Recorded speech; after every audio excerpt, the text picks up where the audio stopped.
Hello and welcome back to the MLB DFS slate breakdown for Monday, June 9th. We're back. We're breaking it down. We got a nice Monday slate on our hands here, and I'm going to dive right into it. I'm your host, Tyler Wiemann. Come join us at LineStar. We do have a 7-day free trial through the app stores, Android or iOS. Download us there.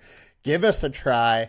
And also, if you're looking for some prop betting, we do have a new free app called the Prop Optimizer. You can search for that on iOS and Android. Now, let's dig in. Let's see what we got here. We will start with the perfect lineups from yesterday, then jump into the winning lineups, then go to some pitchers and some stacks to consider. So yesterday on DraftKings, the perfect lineup, we got Flaherty, we got Skeens, two chalky pitchers. Both of them went nuts. Then we had a two-man Texas stack, two-man Royals stack, and some one-offs. Interesting little lineup there. Almost used all the salary, 230.95. Was the perfect lineup, and then winning lineup went to inverted cheese, 177.4, so huge difference from the perfect lineup to the winning. We had Skeens, we had Chris Sanchez, then we had a 5-man KC stack and a 3-man Texas. The old 5-3 got it done with Evan Carter went nuts, Berger had the old Berger bomb, and then Haggerty with a stolen base to kind of save it and win that slate for him. So congrats to Inverted Cheese.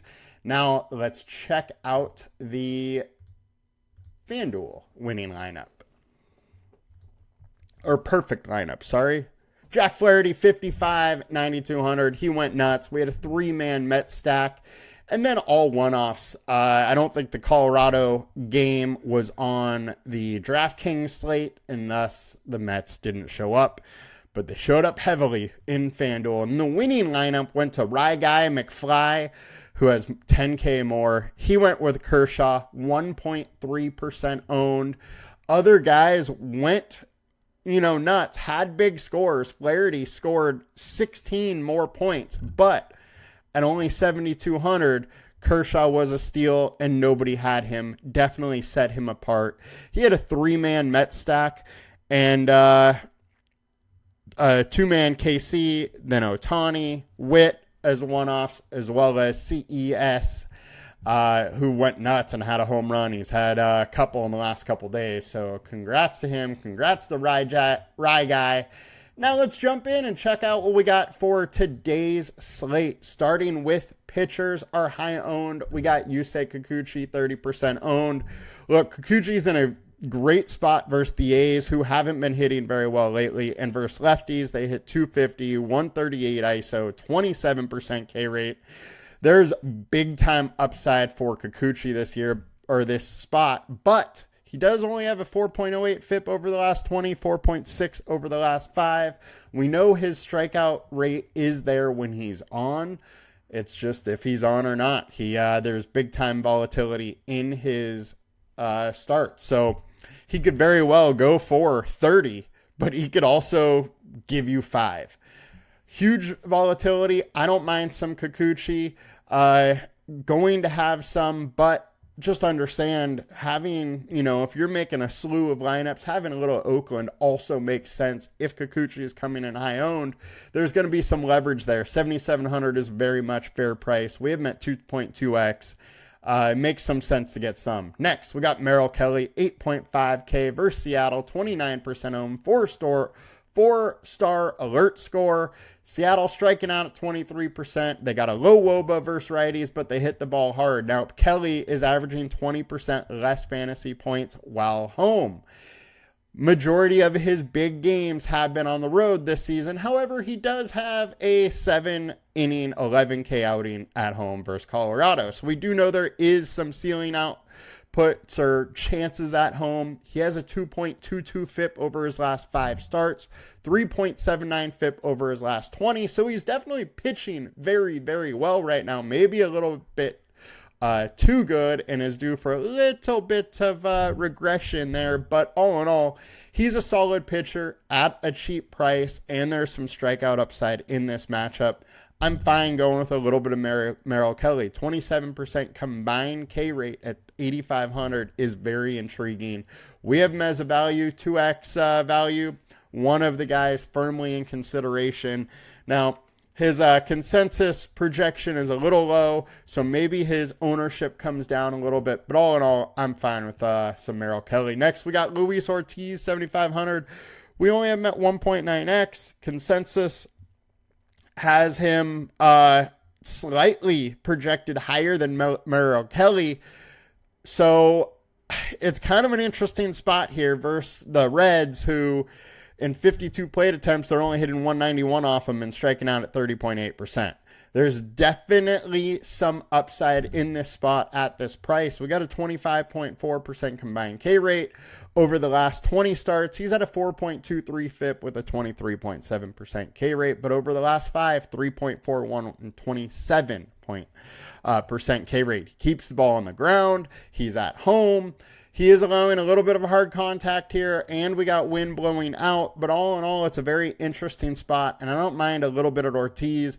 I do think he is coming in a little too high owned, but the ceiling is there at his price point to absolutely consider him. Next, we got Chris Sale, 10K, 21-point projection. He is the highest for both our projection and consensus, 4.5-star alert score, only 22% owned. He's probably going a little too or low owned in this spot with how good he's been. 2.68 FIP over the last 20, 2.9 over the last 5. K rate right around 30% on both, both terms. The only thing here is the Brewers have been crushing lefties. 3.09 average over the last 20 with a 21% K rate, 154 ISO.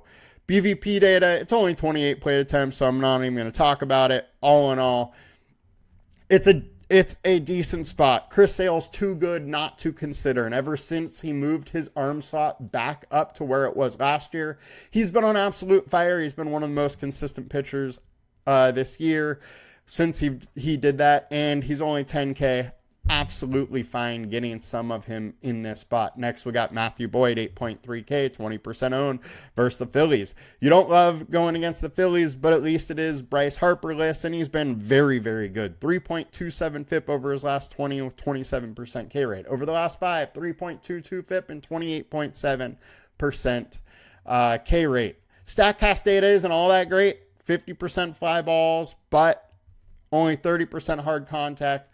But very, very little soft contact there. The splits, however, are in the Phillies' favor a little bit. 0.247 average, 22% K rate, 328 WOBA, but they do hit the ball with a 195 ISO. Hit the ball hard, that is. I'm interested in some Boyd. 20% is fine. He's a little lower owned. Next, we got Zach Wheeler, 10.5K. Only 14% owned. It's versus the Cubs, that's why. But this is one of the best pitchers in the game. 2.76 FIP over the last 20. 2.53 over the last 5. K rates at 31% over both of them. StatCast data is unreal. The team splits, I mean, Cubs hit everybody, so no surprising that the splits are heavily in the Cubs' favor there. But the team BP data, 89 plate attempts. They're only hitting 194 with a 27% K rate here, 25.6% combined K rate. While he is one of the lower owned pitchers that we like, I love it. I don't mind going some Wheeler. I'm going to probably have a decent amount of him at this ownership. Just makes total sense to go there. Next, 6.8K Jeffrey Springs versus the Angels. Angels are boom bust, and they strike out a ton versus lefties. 33% K rate over the last 20 games. I think Springs is a very interesting pick today. While they hit the ball hard, they got 189 ISO versus lefties over the last 20. They strike out a lot, don't get on base very well, and I think that gives Springs some big-time upside. He hasn't been great. 4.71 FIP over his last 20, FIP of 5 over his last 5, 21% K rate. But at 6,800, he's hit 20, we'll just say 19 is 20 there. 4 times, has hit 30 this season.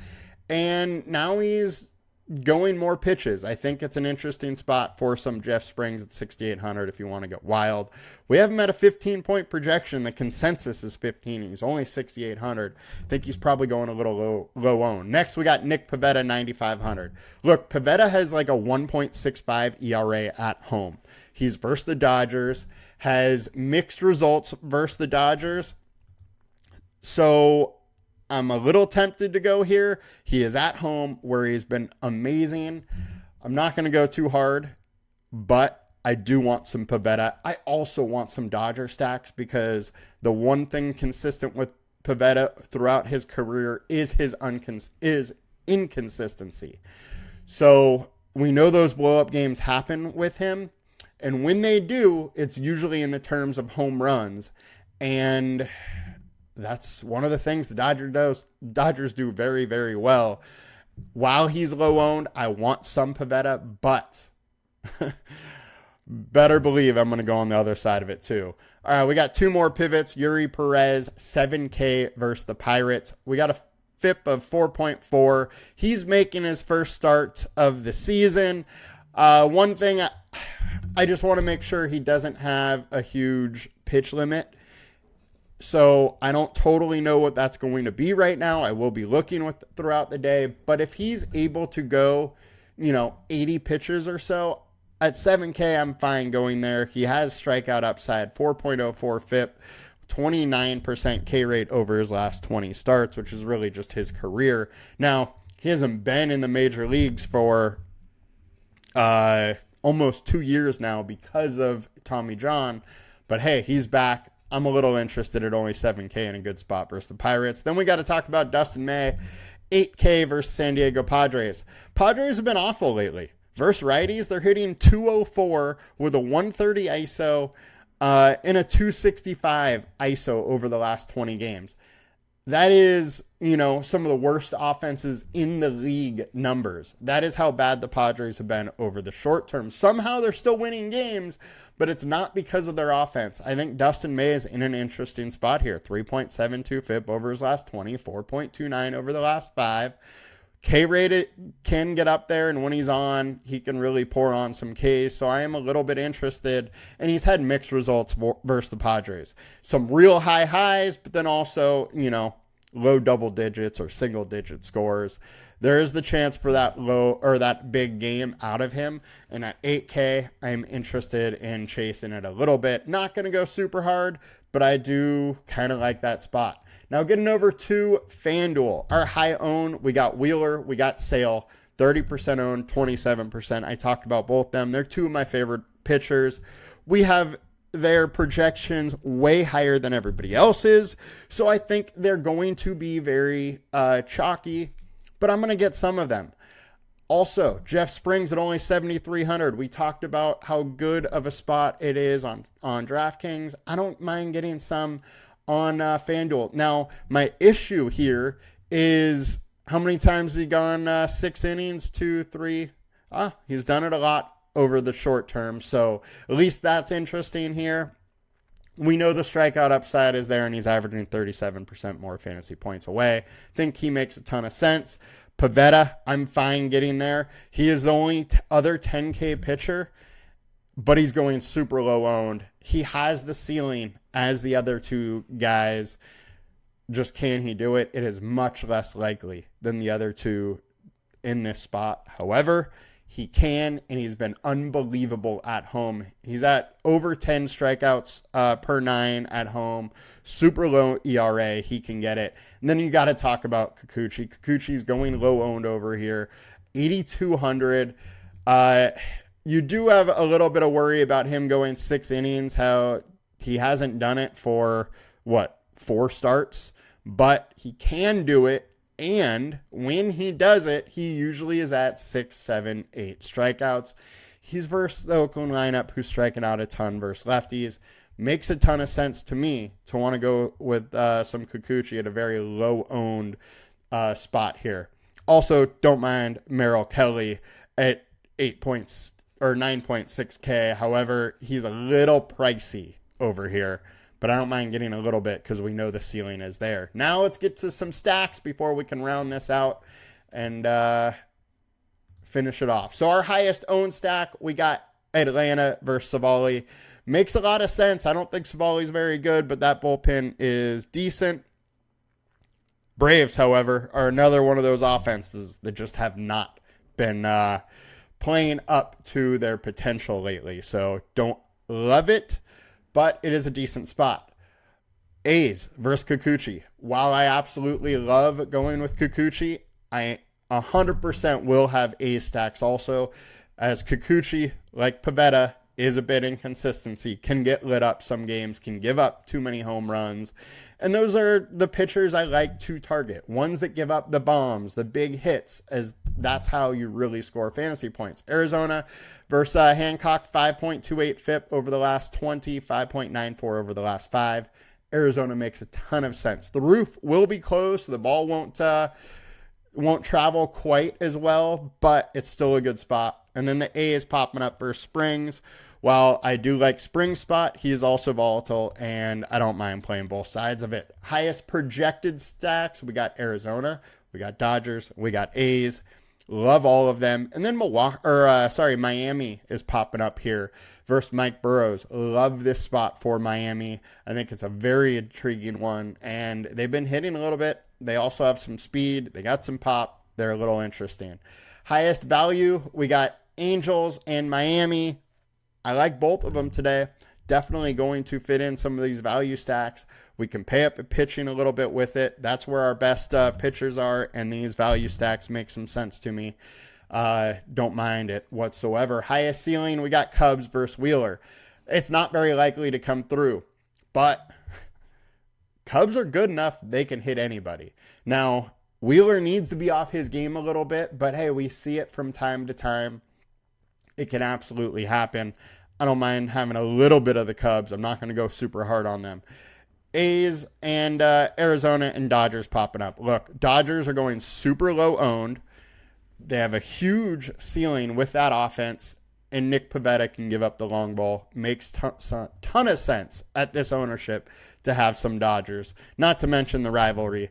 Then Cubs versus Wheeler for highest leverage. Dodgers also popping up there. And let's click the teams tab. Highest implied run total, 5.2 with Hancock and versus Hancock and the Diamondbacks. Like that spot. Angels versus Jeffrey Springs. The bullpen's not great behind him. Makes some sense to want to go there. Cleveland versus Wade Miley. Wade Miley is one of those pitchers that can get lit up, but also have, decent games. Kind of Kyle Hendricks-like, but I think he is a little more prone to get lit up when he is off. So I don't mind going some Cleveland here. They're not going to be high owned.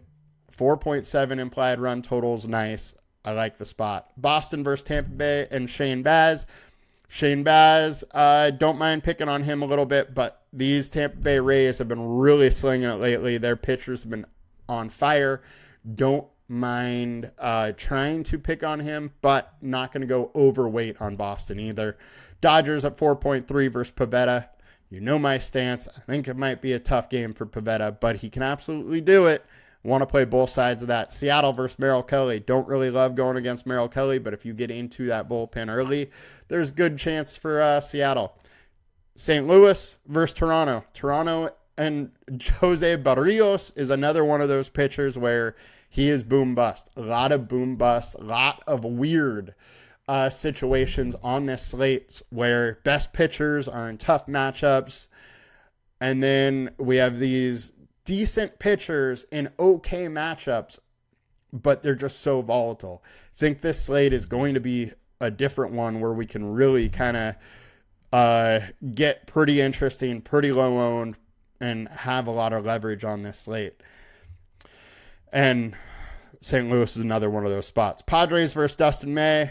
He's boom bust, and Padres can get to anybody. They just haven't been hitting. Not high on him today, but they can do it. Tampa Bay versus Bello, don't mind it. Toronto versus Palante. Palante was looking really, really good earlier this season, but he's fallen off a little bit. A's. One of my favorite leverage stacks. Kikuchi can get blown up, and that bullpen's not good. Atlanta, only a run total of 4, but bullpen behind him is shaky. Savali is a little shaky. Don't mind that. Miami is my favorite stack on this low area here versus Mike Burrows, who's 6.13 FIP. Bullpen behind him isn't great. I think Miami makes a ton of sense. Hope that helps you guys. Let's win some money. Let's start this week off with a bang. Have a good one, guys. See you back here tomorrow. Please like, comment, and subscribe. Talk to you all later. Peace.